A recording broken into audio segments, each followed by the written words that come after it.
Hey guys, what's going on? Coach Brandon Krause here. Got a cool one for you today. We're going to be working on ballistics. And that's basically a projectile, you know, a ball, something you would throw, all right? And we're going to be doing it into the cinder block wall, so you won't even need a partner for this, but you will need a ball that has a little bit of a recoil to it so you can get that bounce, that ricochet off it. And it's a good way to really build up your explosive power and speed, and you're gonna dig it, so stay tuned. First one we're gonna go through is probably the most basic and kind of the fundamental of them, and that's the basic chest pass. And I'm gonna have this ball, I'm gonna be in an athletic stance, low hips, bent knees, legs engaged. And what I'm gonna do is, I'm gonna throw this ball into the center block wall, and I'm gonna be far enough away where the ball completely leaves my grasp. So I'm actually throwing it, but close enough where I can catch the ricochet and repeat. And the thing you want to try to do is make your body like a huge spring, so the second you're catching it, you're already in the process of loading it up and throwing it again.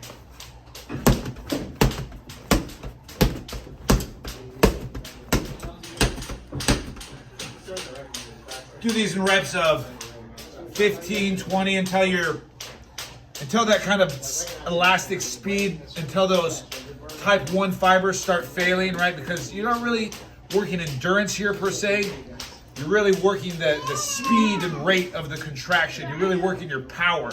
So you don't want to kind of go into that endurance zone, all right?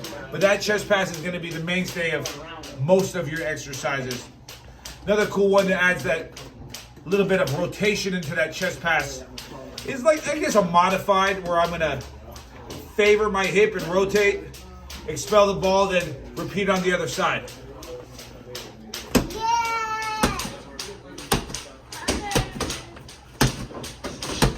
So there, basically, I'm adding some rotation that's very applicable to sports, right? And I could even focus on this rotation a hell of a lot more if I stand perpendicular to the wall, 90 degrees. And now what I'm doing,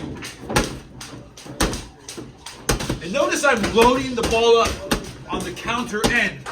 And that's important. You don't want to just be here and limit your range of motion. You want to let your body flow freely in that motion, all right? Again, your reps would kind of be dictated on the point where you feel those fast twitch fibers starting to fail and you're starting to bridge into the endurance zone. So maybe 10 on each side, linking them together, 20 total since you're going left, right, left, right. Another cool one in terms of that rotation is I'm gonna stand backwards to this, rotate all the way around. Again.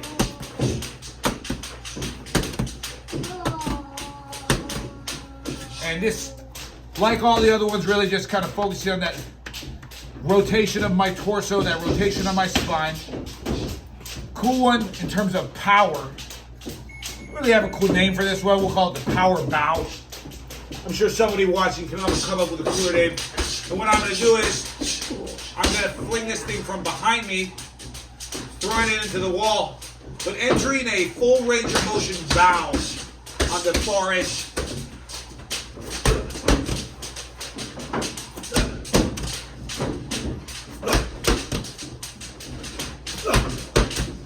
And this is really good for helping you learn how to use your body in an explosive way.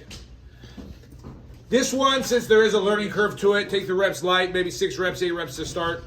As you start getting better, you'll start upping the reps and the sets. Again, working on those fast twitch fibers and not really letting those slow twitch endurance muscles take over.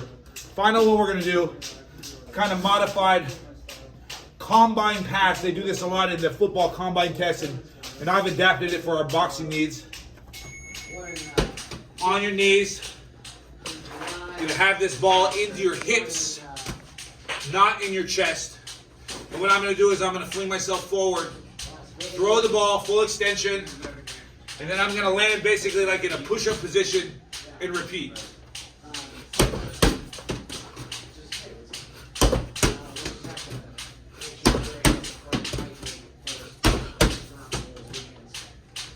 Get yourself a ball that will ricochet away that you can predict, and that will bounce back where you anticipate it. And that doesn't have any kind of weird bounces or lopsidedness to it, so you can repeat these, all right?